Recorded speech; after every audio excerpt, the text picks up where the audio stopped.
Samuel Soulier, bonjour. Vous êtes le président fondateur de Civisme à Lyon. C'est une association qui s'est donnée pour mission de permettre aux jeunes de participer à la vie locale. Aujourd'hui, vous avez décidé de jeter l'éponge. Vous abandonnez la présidence de cette association. Alors pourquoi vous êtes déjà fatigué à votre âge? Vous en avez assez de cette association? Bonjour Gérard Angel, Bonjour. tout d'abord. Non, j'en ai pas assez, mais ça fait maintenant 5 ans, quasiment jour pour jour, que nous avons monté l'association. Il était venu le temps pour moi d'arrêter parce qu'à la fois Civisme a besoin de se renouveler avec de nouvelles équipes et puis aussi pour moi de m'occuper de mes études, de mon travail que j'ai à côté de ces études-là et puis, puis de m'engager également politiquement avec Étienne Blanc. Alors, au fait, les études, elles vont passer au second plan, si je comprends bien. Non, pas du tout. Bon, parlons, avant de parler de votre présence ou non sur les listes d'Étienne Blanc pour les municipales, un petit mot quand même sur cette mobilisation des jeunes. Est-ce que le bilan, il est positif et est-ce que les jeunes se sont mobilisés comme vous l'espériez pendant ces 5 années où vous avez fait vivre votre association? Et écoutez, au départ, quand on a fondé cette association, on s'est dit qu'on voyait les jeunes s'impliquer soit dans des partis politiques, soit dans des BDE, mais que finalement on n'avait pas un cadre citoyen pour s'engager. C'est ce qu'on leur a donné. Et on avait près de 200 jeunes qui sont passés par l'association et entre 80 et 100 permanents. Donc je pense que l'objectif a été largement atteint. Alors c'est une association qui était apolitique, enfin qui se voulait apolitique, mais enfin quand on voit votre engagement à vous, on a bien compris que c'était une association qui en sous-main roulait pour le maire Pascal Blache. Non, alors déjà, on pouvait dire qu'on était une association politique au premier sens du terme, c'est-à-dire fonctionnement de la cité. On voulait s'engager dans la vie locale. Et effectivement, Pascal Blache nous a tendu la main, donc on a eu certaines opérations en commun, mais on était prêt à travailler avec tout le monde. On a d'ailleurs fait une conférence en 2015 avec David Kimmelfeld sur le fonctionnement de la métropole. Mais il est vrai que c'est Pascal Blache qui nous a le plus ouvert ses portes, mais nous avions gardé quand même notre indépendance. Alors dites-moi, vous avez fait quelques opérations pendant 5 ans. Quelle est celle qui a le plus marqué? L'opération C'est si bon, justement, qu'on co-organise avec le maire du 6e arrondissement, Pascal Blache, qui a pour but d'accueillir des seniors isolés dans un restaurant qui se trouve à moins de 300 mètres autour de chez elle.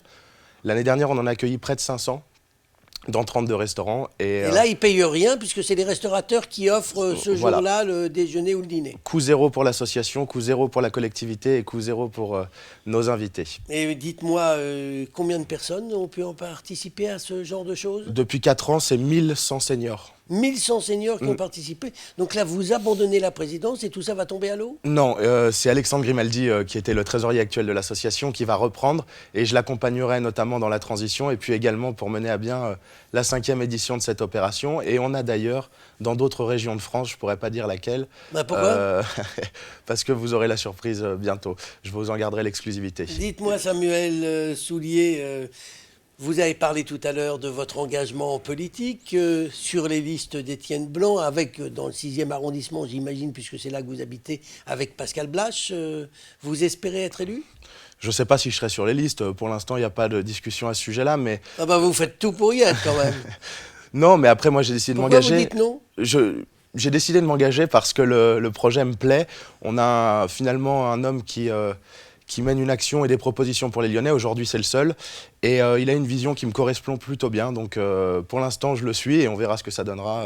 Vous allez faire campagne? Oui. Et vos études? Parce qu'à votre âge, vous êtes tout jeune encore. Est-ce qu'on ne devrait pas plutôt finir ses études avant de vouloir décrocher un mandat pour aller faire le guignol au conseil municipal? Moi, je pense qu'on peut faire les deux. J'arrive bien à jumeler le travail associatif, le travail que j'ai à côté et mes études. Donc, je pense que je trouverai un petit peu de temps pour faire campagne. Alors, vous êtes un petit-fils Soulier, un petit-fils d'André Soulier, qui est connu à Lyon, puisqu'il a été, outre parlementaire européen, il a été premier adjoint au maire de Lyon, Collomb, mais là c'était Francis, c'était pas Gérard Collomb. Vous espérez faire aussi bien que votre grand-père? Je vais pas me calquer sur mon grand-père, mais ce qu'il a fait est extraordinaire. Et en revanche, il m'a donné le goût de s'investir pour Lyon. Donc j'espère faire des choses. Je ne sais pas si elles seront aussi bien que lui, parce qu'il a mis la barre très haute. Mais est-ce qu'il vous soutient dans votre action? Est-ce que vous en parlez tous les deux? Oui, on en parle. On en a parlé dimanche dernier encore. Effectivement, oui, il me soutient. Il me dit de me méfier, mais il me soutient. Ah bon, oui, il est lucide. Il sait ce que la vie politique est quand même quelque chose de un peu compliqué, difficile. Et quand on voit ce qui se passe en ce moment à Lyon, entre Cologne et Kimmelfeld, on se rend compte que ce n'est pas toujours un long fleuve tranquille. Tout à fait. Et Mais... dites-moi, ça vous amuse de vous lancer dans ce bain-là? Bah, moi déjà ça m'amuse, ça m'amuse pas, non, ça me fait plaisir de m'investir pour la ville de Lyon. Et puis après c'est vrai que ce qu'on voit aujourd'hui c'est assez exceptionnel. Comme on le dit, c'est la première fois depuis 20 ans que Lyon va changer de maire de Lyon. Et puisque ce ne sera pas Gérard Collomb puisqu'il sera candidat à la métropole.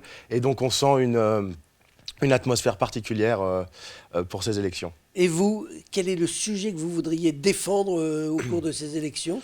Alors moi je suis très attaché au lien intergénérationnel et à la vie des seniors, mais je crois que le sujet fondamental c'est la proximité. Et ça va être le 3e point de campagne d'Étienne Blanc. Aujourd'hui, les gens, quand ils vont dans une mairie d'arrondissement, la mairie d'arrondissement ne peut pas leur apporter les réponses parce qu'on dit c'est la métropole qui gère ou c'est la ville de Lyon. Je crois qu'aujourd'hui il faut redonner le pouvoir au maire d'arrondissement. Et donc le maire de Lyon ne servira plus à grand-chose? Écoutez, je pense qu'il faut répartir les compétences assez justement, mais pour ce qui est des questions vraiment de proximité qui touchent le quotidien des Lyonnais, c'est le maire d'arrondissement qui doit pouvoir y répondre. Eh bien, rendez-vous pendant cette campagne. On va suivre avec intérêt votre chemin sur les pas de votre grand-père, peut-être, Samuel Soulier. Je vous remercie.